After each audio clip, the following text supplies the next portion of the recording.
Hello, everyone. My name is Daniel Fulco, and it's my great pleasure to welcome you back to a new edition of the Curator's Den, which is today sponsored by Paul and Lotta Malott. This program investigates different stories and new research on works of art in the Museum of Fine Arts, Washington County's permanent collections. Today, I will be speaking to you about a very interesting painting that may be familiar to some of you from the seldom seen emails sent out by the museum, portraying the Buddhist goddess Guanyin. This painting was originally done by an unknown artist after a Tang Dynasty original by an artist named Wu Daozi, who was a very famous early Chinese master who lived during the Tang Dynasty.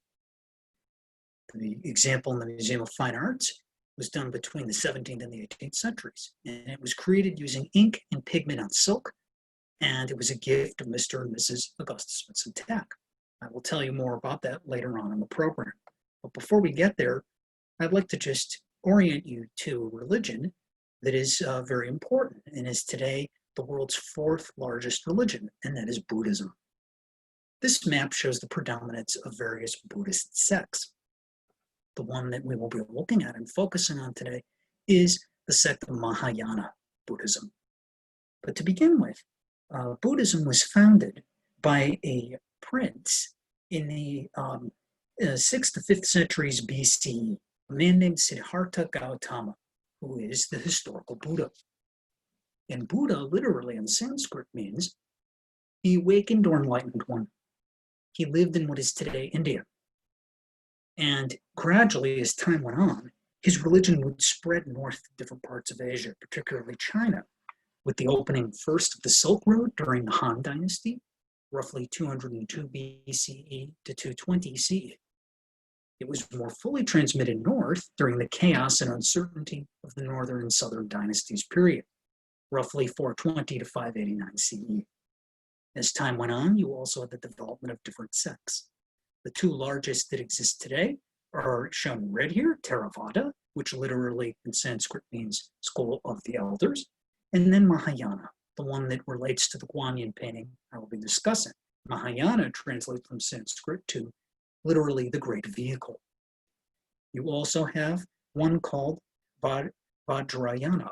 And Vajrayana spread to different parts of Asia and both East and West Asia. Here this shows an outpost in Afghanistan, which we're familiar with from the great Buddhas of Bamiyan that were bombed by the Taliban in 2001. And basically this sect, the Vajrayana, is a sort of an outspurt or a growth from Mahayana. But as you can see, these different sects have coexisted for many centuries among each other. And Buddhism as a whole took a great hold in China because these were turbulent times, that is the Northern and Southern Dynasties periods, in which this new faith, relatively new at the time, offered comfort and life and the promise of salvation after death for many believers. As time went on, the faith would spread throughout China, and then eventually into Japan on all social levels. First in the north of China, and then later on, where invaders were promoted as official religion, and then later in the south, where its first major patron was the Emperor Liang Wudi, who lived from 502 to 549 CE. We'll be looking at different kinds of symbolism that I'm going to go through today, most notably, for example, the lotus flower. And also you will see, in some instances, references to the life and myths associated, particularly Chinese mythology, associated with this goddess, Guanyin. But first, let's go through the painting a little bit and talk about some of the symbolism. This tranquil contemplative painting by an unknown Chinese artist depicts the goddess Guanyin. In Sanskrit, her name is known as Avalokiteshvara. She's the Bodhisattva of infinite compassion, who's among the most popular figures of Buddhism. Now, a Bodhisattva is essentially a spiritual helper for worshipers. It's a being that is almost attaining the status of the Buddha, And in this quest for enlightenment, which is known as nirvana in relation to Buddhism. So she's a bodhisattva, but not the actual Buddha. The word in Sanskrit, avalokita, means seeing or gazing down. And Evara translates literally to Lord. So she is the Lord of looking or gazing down upon humankind. In Chinese, her name Guanyin translates to literally the one who perceives the sounds of the world.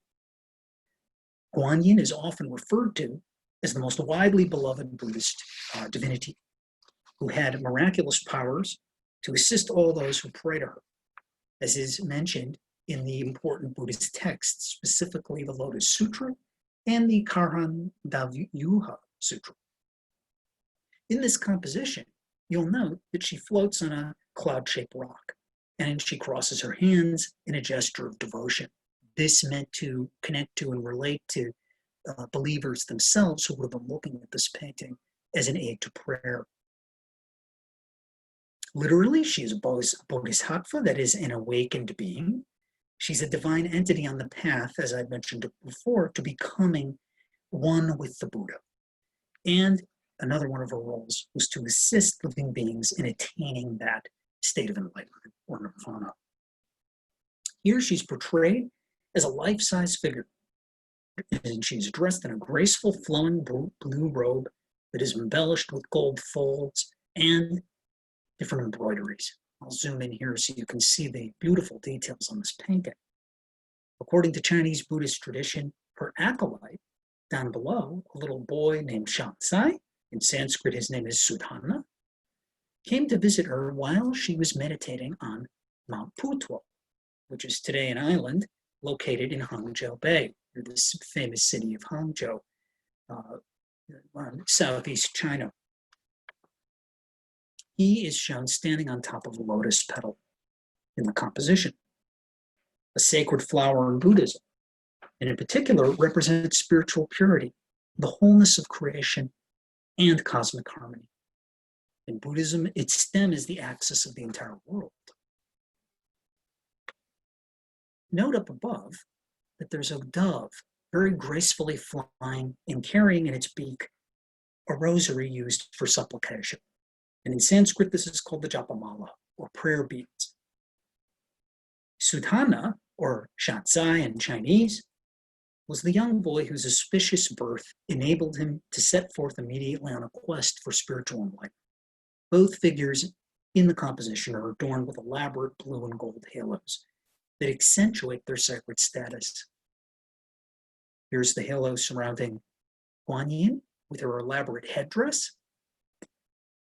And down below you can see his as well, which almost have these ray-like effects of the gold-colored paint that is shown here. Now, you might ask yourselves, what are these other details? Well, here, if you were able to see the painting in person, it actually has collector's seals that are attached to it. And in Chinese art, this was a common practice. It showed that you had scholars and collectors who greatly admired the work and who sold it or passed it down to either family members or other collectors. And that's why they look as if they're like patches applied to the surface of this work, which, by the way, uses a certain kind of India ink, as well as other pigments that are painted onto the silk. And then this was originally a scroll that would have been rolled up, but in modern times, many of these paintings were unrolled and applied to some sort of a substrate, wood, or some kind of a board backing, as is the case with this painting. You'll also notice the vase carries on the motif of the blue and the gold. And it is sitting on top of this rock-like formation with a plaque that I will get to afterwards. She stands atop the cloud, which also mimics the patterns and the colors of the rock over here. The bamboo is often a symbol in Chinese culture of good fortune, and it is an attribute with which she is typically depicted. As indicated by the Chinese characters on the plaque, to the lower right, the original composition for this Qing Dynasty painting was created by Wu Daozi, who was a renowned Tang Dynasty artist in the 8th century CE. So during roughly the heart of the Tang Dynasty. Originally, Wu Daozi executed an engraved stele of Guanyin, but unfortunately that stele is now lost. And by stele, I mean a carved stone sculpture, an object that would have had a relief depicted on it. These were greatly admired, however, and in subsequent centuries, Chinese and later Japanese artists created engravings on paper, like the one that you see over here on the left, and also scroll paintings like the Hagerstown example of Guanyin and her attendant that were based upon the Tang Dynasty master's work. I'll zoom in so that you can see here some of the details. See, she's standing on top of the cloud. Her arms, again, are clasped in this very graceful pose. We have a poem as well as other writing over here that indicates what this exact composition is. And this one, though, is done after a much later example. This is probably from the 17th to 18th centuries. This done as an ink rubbing on paper after the now lost stone work. If you're interested in learning more about the original source material for the painting in our museum, then I encourage you to visit this website here at the Harvard University Libraries. And they have one of the largest collections of Chinese rubbings done after stele engravings, both of Guanyin, but also of many other Buddhist and ancient Chinese subjects. It's a great resource. Now I will show you how the painting in Hagerstown relates to our preceding examples and also contemporary models and examples as well. This one is done by the Chinese artist named Mu Qi, and it's called Guanyin in White Robe, done in the early Ming Dynasty, so about 14th to 15th century. And today it is kept in the collection, the treasures of the Daito Kuji Temple in Kyoto, Japan. And that was a major practice in Japanese culture, was to import Chinese artworks and display them in temples. And that also gets to the point of what the purpose of the painting in the Museum of Fine Arts collection and others was. Scroll paintings like these that you see here were often hung in Buddhist temples, and they were used to assist worshipers during rituals and prayers. Guanyin and her attendant at the Museum of Fine Arts, shown here, was once displayed in a Buddhist temple in the city of Chengde in Hebei province, China, modern-day Hebei province, to which it was presented. This one, again, is for the Hagerstown example, by the Qianlong Emperor, who was a very famous emperor, ruled during in the middle period of the Qing dynasty from 1711 to 1799. This is what we have according to our records. And I bring to you these different examples so that you can see the relationship. They're all by unknown makers, but they're done after Wu Daozi's original composition, preserved in those ink rubbings. The one on the left is formerly on the art market, and it shows Shansai down below, with his hands in a clasped devotional pose, gazing up at Guanyin, who is looking outwards, and also this composition contains a halo. The one in the center here, she has the same kind of very graceful fingers that are clasped here. Her headdress is similar to the Hagerstown example in some regard, as you'll see in the next slide. And her feet also share many of the same motifs. And then the one on the right here is the one that's the most similar in terms of the exact compositional style to the Hagerstown example, and it's in the Rhode Island School of Design Museum of Art in Providence. It has the plaque here that's suspended, which also reads that it's done by or after Wu Daozi. And here you can see Shansai down below looking up at her in this very admiring pose and also facial expression. So these were, to a certain degree, somewhat common, but surviving examples are, with this exact compositional type, are not necessarily as prevalent as one might think. And here we show the one on the left in the Museum of Fine Arts, Washington County, next to the RISD example, and the one that was sold at Heritage Auctions, based in Houston, Texas. And you can see how they share many of these similarities, particularly the RISD Museum example with its large halo and our example, particularly in the depiction also of Shansai, the clasped hands, and also this engraved tablet. However, the painting in Hagerstown would appear upon this comparison of photographs to be in better condition. I should also note that the painting came with this very elaborate walnut carved frame, and it was original to the object. And the artists very much admired this compositional model throughout the 17th and 18th centuries. But now on to a little bit of how this wonderful work got to our museum. Well, you may recall a few times previously in the Curator's Den that I discussed Augustus Vincent Tack, and particularly a portrait of Helen Keller. Well, Mr. Tack was an admirer of Chinese art, and he collected some pieces, likely on trips and or purchased at auction in New York, most likely. And he and his wife in 1946, his wife Agnes Gordon Fuller, donated this painting to the Museum of Fine Arts in order to help expand its holdings of Asian art. And his contribution was very significant because he helped to lay the cornerstone and establish a precedent for collecting Chinese art, which was a similar passion shared by our museum's founders, Anna and William H. Singer Jr. Tack is renowned, as you can see here in the background, for his abstract and avant-garde paintings, but he was also a great portraitist, and his chief patron was Duncan Phillips, founder of the Phillips Collection in Washington, D.C. These are three paintings that we own by Tack in the collection. From left to right, we have the portrait of Helen Keller that was featured both in the Curator's Den and as Seldom Seen. In the middle, we have a portrait of our museum's original engineer, John B. Ferguson Sr., and then on the right, another Hagerstown notable personality, a man named L. Vinton Hershey, or Hershey. And Augustus Vincent Tack was introduced to the Art Museum by the man sitting in the center.